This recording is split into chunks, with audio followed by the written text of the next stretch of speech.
In colonial America, you could be executed for talking back to your parents, fined for celebrating Christmas, and thrown in the stocks for kissing your own wife. These were not suggestions. These were actual laws enforced by actual people, with actual punishments. Here are 32 of the weirdest, dumbest, and most unbelievable laws that real colonists had to live under every single day. 1. You know how people treat Sunday as the ultimate chill day? Sleeping in, grabbing brunch, maybe catching a game? Yeah, colonial America would like a word. Sundays were locked down tighter than a prison. No work, no travel unless someone was literally dying. No games, no sports, no popping over to your friend's place, and absolutely zero entertainment of any kind. Even cracking a smile too wide or chuckling a bit too loudly could get you flagged by the local tithing man, who was basically the fun police with a badge from God. Enjoyment was, for all practical purposes, a criminal act one day out of every 7. The only approved activities were prayer, reflection, and more prayer. You can practically feel the entire colony exhaling the moment the sun dipped below the horizon on Sunday evening, finally free to act like actual human beings again. 2. Something weird happening in colonial America? Your cow stopped giving milk? A strange rash appeared overnight? Your neighbor's chickens started dying for no reason? Well, forget logic or medicine, because the go-to explanation for anything remotely unexplainable was witchcraft. And no, this was not just a Salem, Massachusetts special, even though Salem hogs all the spotlight. Anti-witchcraft laws existed across a huge number of colonies. If your crops failed or your child got sick, pointing the finger at that odd woman down the road who once gave you a dirty look was considered a totally legitimate response. Accusations spread fast, and the consequences for the accused were catastrophic, anything from jail time to straight-up execution. It was an era where mumbling something under your breath near the wrong person could literally be treated as evidence of dark magic. 3. Every parent has had that moment where their teenager pushes them to the absolute edge.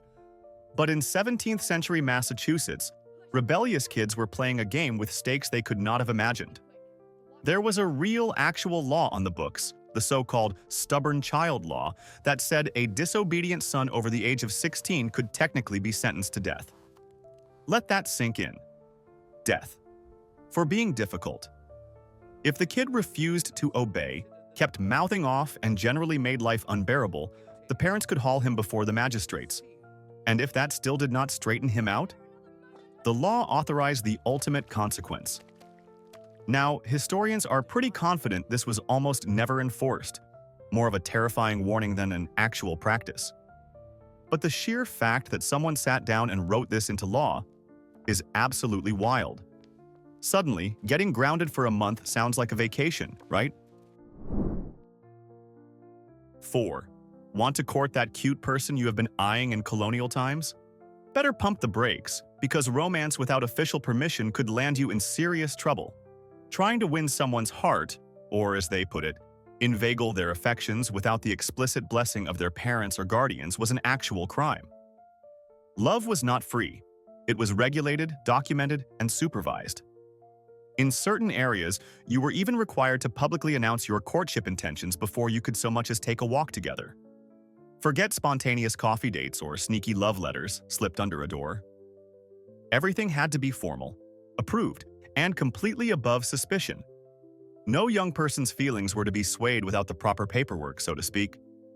Compared to all that, stressing over whether to send a second text message feels pretty manageable. 5. When the iron head cage was not enough to silence the town's so-called troublemakers, and keep in mind that troublemaker very often just meant a woman with opinions, they rolled out the ducking stool. Imagine a chair bolted to the end of a long wooden plank that worked like an oversized, rickety seesaw, positioned right beside the nearest river or pond, which was almost certainly filthy. The accused would be strapped into the seat, and then, with the whole town watching like it was the best show in years, they would be plunged into the freezing, murky water over and over and over again. It was not a gentle rinse. It was designed to humiliate, to terrify, and to send a very loud, very wet message to anyone else who might be thinking about speaking up. Nothing encourages polite silence quite like the threat of repeated submersion in pond scum. 6. Colonial America's clothing regulations went way beyond bad fashion advice, especially when it came to gender. There were hard laws banning anyone from wearing garments meant for the opposite sex. His trousers stayed his, and her bonnet stayed hers, no exceptions. This was not a gentle guideline, it was treated as a violation of God's natural order, a threat to public decency, and presumably a guaranteed way to confuse everyone at the market. If you were a man who wondered what a petticoat felt like, or a woman who thought breeches looked practical, you would want to keep those thoughts very private. Punishments ranged from fines to public humiliation, and it made staging any sort of theater production that required someone to dress as the other gender an absolute legal nightmare, if not completely impossible. Your wardrobe choices were literally dictated by colonial law. 7. Here is a story that sounds made up, but absolutely is not. Captain Kemble of Boston sailed home after 3 long years at sea. 3 years of storms, bad food, and who knows what else. He finally reaches his front door, sees his wife, and gives her a single welcome home kiss. Adorable, right? Absolutely not, according to Colonial Boston. Because it happened on a Sunday, Kemble was immediately arrested and thrown into the stocks for what they called lewd and unseemly behavior, kissing his own wife on his own doorstep after 3 years apart. That was the crime. Apparently, public affection of any kind, even between married people who had not seen each other in forever, was completely forbidden on the Lord's Day. All hugging, kissing, and general happiness had to wait until Monday. One can only wonder if there were dedicated officers patrolling for unauthorized hand-holding. 8. Preparing for Sunday church in the colonies involved a checklist most modern churchgoers would find unusual. Step 1. Put on your best and probably extremely uncomfortable clothes. Step 2. Grab your Bible. Step 3. Load your musket and bring it along. That is right. Heading to worship armed to the teeth was not just acceptable in several colonies, it was legally required for men. The church was simultaneously a house of God and a makeshift armory. The reasoning was practical enough. Frontier life was genuinely dangerous, and the whole community gathered in one spot made for both a convenient target and a convenient defense force. So picture the scene. Families seated in their pews, trying to absorb a message about peace and love, while a significant portion of the men are propped up against loaded firearms, just in case the morning service needed a sudden and very literal explosive finale. 9. Feel like taking a lazy afternoon off in colonial America? Maybe just sitting under a tree, staring at the sky, doing absolutely nothing. Congratulations, you just committed a crime. Anti-idleness laws were widespread and aggressively enforced, meaning that simply appearing unoccupied or excessively relaxed could get you hauled before the authorities.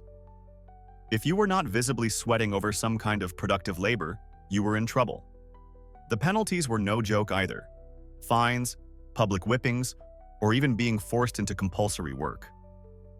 Colonial society operated on the firm belief that an unoccupied mind was an open invitation for the devil, and idle hands were probably up to something shady. Standing around too long in one spot was basically asking for it. Excuse me, Goodman Brown? Are you just standing there? That looks dangerously close to relaxation. Grab a shovel and start digging. Now. 10. Think modern society is too focused on appearances?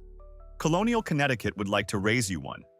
They had laws that could be used to physically remove anyone deemed unsightly from the town. We are talking about actual legal provisions against vagrants and beggars that were applied based on how unpleasant someone looked. The logic, if you can call it that, was that these individuals might disturb the sensibilities of the more respectable residents, or somehow ruin the town's visual charm. Imagine being stopped at the town entrance by an official saying, "Sorry, your overall appearance does not meet our community standards. Keep walking." Who exactly served as the judge of attractiveness here? Was there a rating system? A secret committee? The sheer nerve of codifying not good-looking enough as a punishable, banishable offense is almost impressive in its absurdity.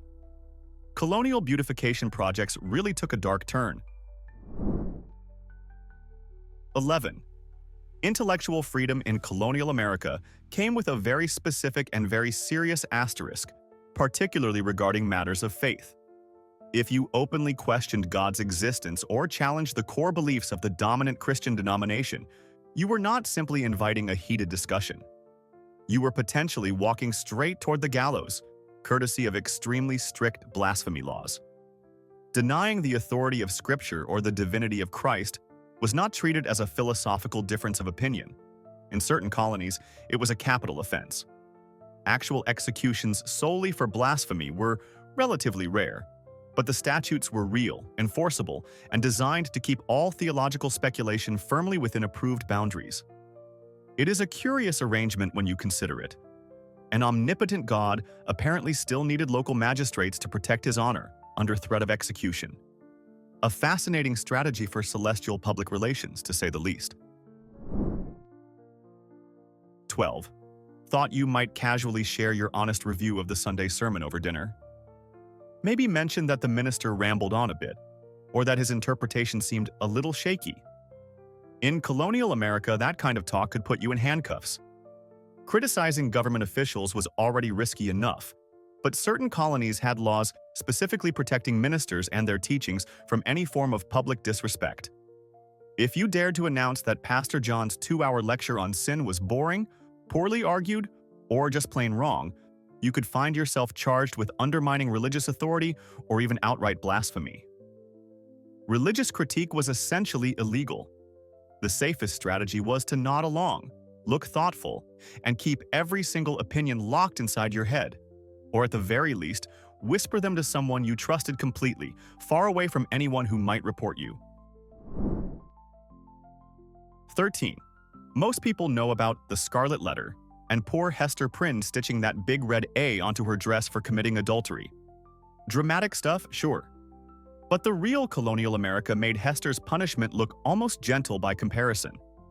If you violated the strict moral codes, whether through an affair or even getting too physically familiar with someone before marriage, the consequences were brutally physical and permanent. Public whippings were standard, the kind that left lasting marks and made the whole town wince.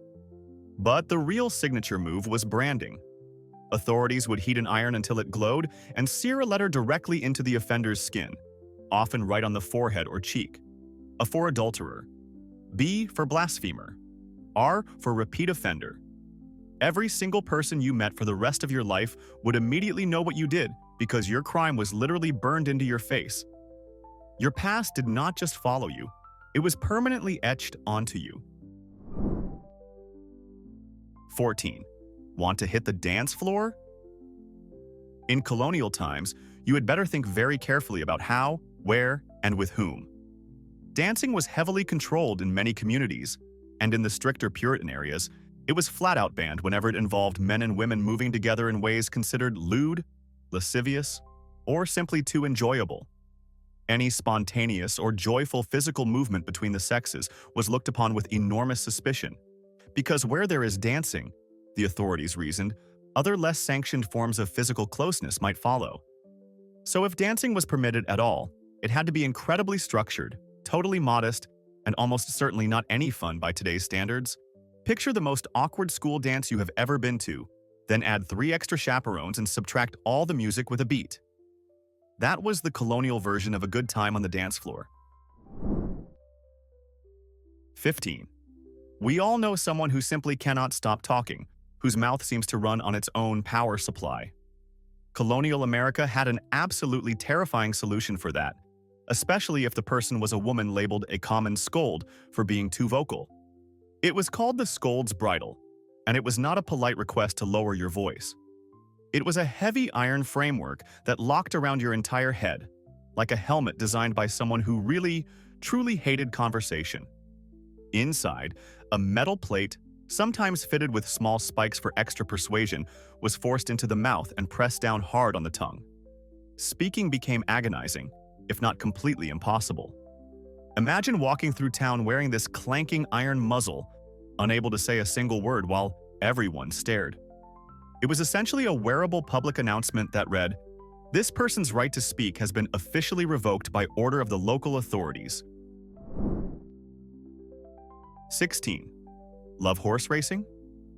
Well, in most colonial towns, galloping your horse down the main street was strictly off-limits. Laws banned racing within town boundaries to prevent accidents, chaos, and the general disruption that comes with high-speed hoofbeats tearing past market stalls. Makes sense, honestly. But here's the catch. Enforcement was spectacularly uneven. If you happened to be a wealthy, well-connected gentleman with a fine stallion and important friends, the authorities had a remarkable tendency to suddenly look the other way. Meanwhile, if you were just a regular working person who tried the exact same thing, you were looking at a stiff fine or an afternoon locked in the stocks. The classic double standard, dressed up in colonial clothing. It turns out the principle of the rules apply differently depending on who you are has roots stretching back centuries. Some traditions, unfortunately, never really die. 17. After a long, grueling day of labor, maybe you fancied unwinding with a casual game of shuffleboard or a few rounds of bowling. Not if the Puritans had any say. And in much of colonial America, they absolutely did. Games like these were branded as the devil's own recreation, sinful distractions that pulled good people away from work, prayer, and godly living. They were considered frivolous, wasteful, and a gateway straight to gambling and moral decay. Enjoyment purely for enjoyment's sake was treated with deep, almost paranoid suspicion. Any colonial bowling league would have been raided and shut down before you could roll a second frame. The approved schedule for life went something like this: work, pray, work some more, pray some more, and then sleep so you can do it all again. Leisure was not on the menu, and fun was considered spiritually dangerous. 18. Ever caught yourself drifting off during a long meeting or lecture? In colonial churches, where sermons routinely stretched past the 2-hour mark, falling asleep was not just embarrassing, it was punishable. Enter the tithingmen, the original anti-nap enforcement squad. These dedicated officials patrolled the church aisles carrying long wooden poles with two very different ends. One end featured a soft feather, or a foxtail, used to gently tickle women and children back to consciousness. The other end was fitted with a hard brass knob, reserved for delivering a much firmer wake-up call to any man whose eyes had drifted shut during the minister's extended commentary on eternal damnation. There was absolutely no mercy for the drowsy. Their entire job was making sure every single person in that church was paying attention, or at the very least, faking it convincingly. Nodding off earned you a sharp public jab for the whole congregation to witness. 19. Long before social media call-outs and viral cancellation, colonial America had perfected its own system of public humiliation: the stocks and the pillory. These wooden contraptions were the original platforms for displaying the community's lawbreakers for maximum embarrassment. Had too much to drink? Stole something small? Broke any one of the seemingly endless Sabbath regulations? You could end up locked into these devices right in the center of the town square, your head and hands pinned in place, fully visible to every single neighbor, acquaintance, and passerby. And the audience did not just watch. They jeered, they mocked, and they frequently pelted the offender with rotten produce. It was public shaming and community entertainment combined into one humiliating package. Colonial justice did not believe in quiet consequences behind closed doors. It believed in making you the most uncomfortable, most visible, and probably worst-smelling person in town for an entire afternoon. 20. Think you had the right to plant whatever you wanted on your own land in colonial America? Not even close. In places like early Virginia, the government did not just suggest what crops you should grow, it legally demanded it. Laws specified exactly how much corn, and frequently tobacco or other key staples, every taxable individual or household was required to cultivate each season. This was not optional.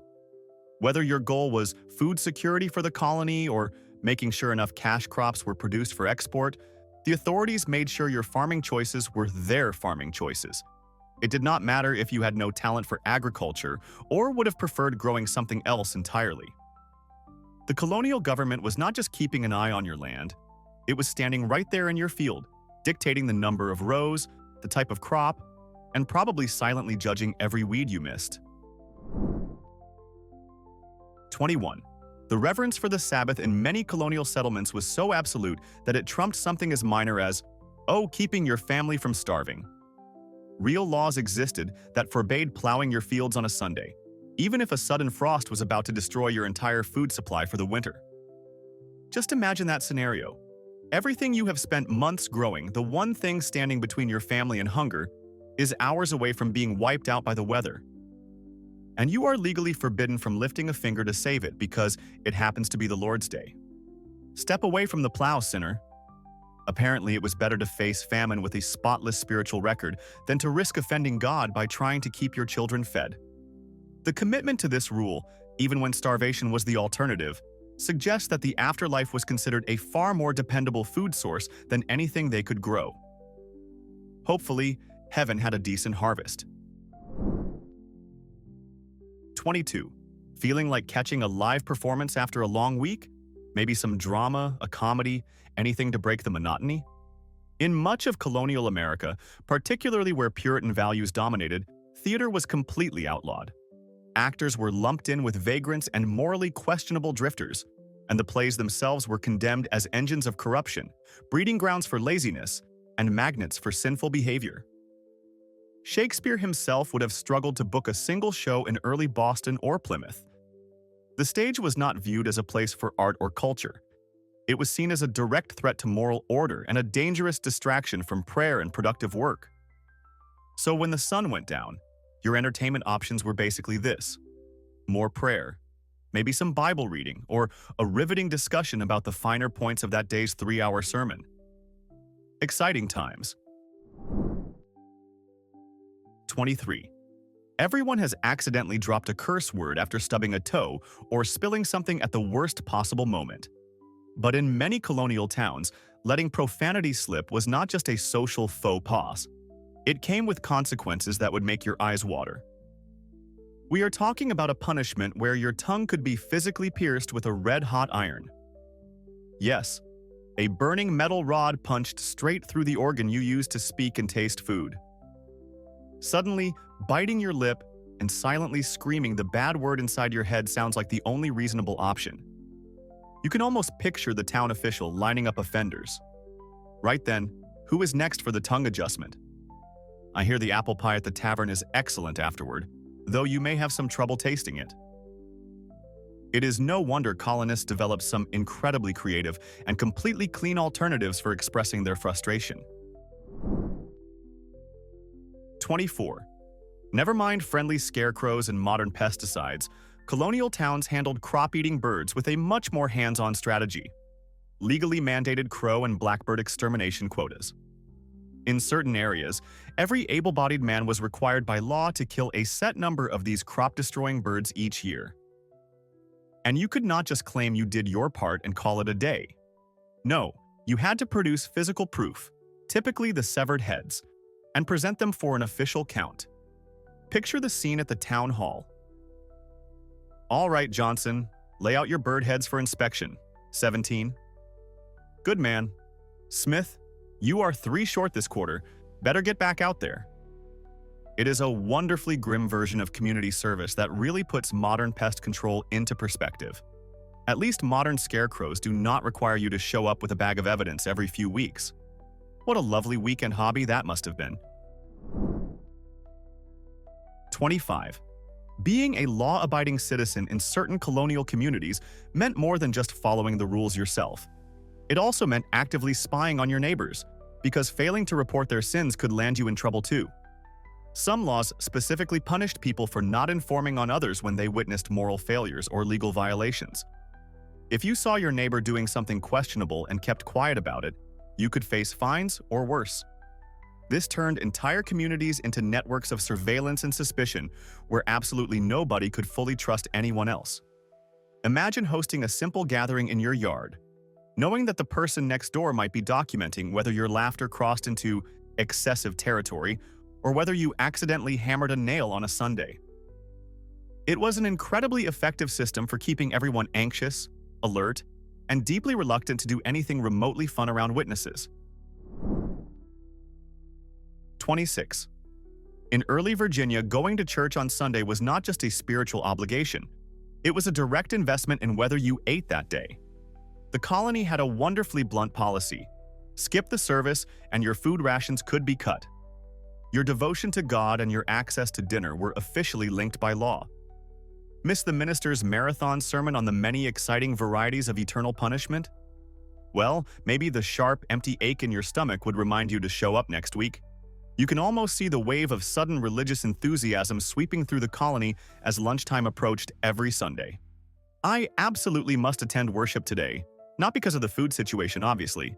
I genuinely need to hear more about the wages of sin, especially since the alternative wage appears to be no supper. It really gave the phrase, praying for your daily bread, a very literal and very practical meaning. 27. Everybody knows that lying under oath in a courtroom is a serious offense. But in some colonial settlements, even regular, everyday dishonesty could earn you a trip to the whipping post, no courtroom required. Spreading what they called pernicious lies, meaning malicious falsehoods that stirred up public trouble, damaged someone's reputation, or undermined the authorities, was punishable by fines, time in the stocks, or a brutal public lashing. Honesty was not merely encouraged. It was legally mandated, with painful consequences for anyone caught stretching the truth beyond acceptable limits. You have to wonder how many people with a flair for dramatic storytelling or a slightly exaggerated sense of narrative accidentally crossed the line into criminal territory. In a society that demanded absolute, unvarnished, and preferably scripture-approved truth, having a vivid imagination was a genuinely risky personality trait. 28. Think people judge your outfits harshly now? Colonial America had actual laws dedicated to policing what you wore, and they were dead serious about it. These were called sumptuary laws, and they had nothing to do with matching colors or current trends.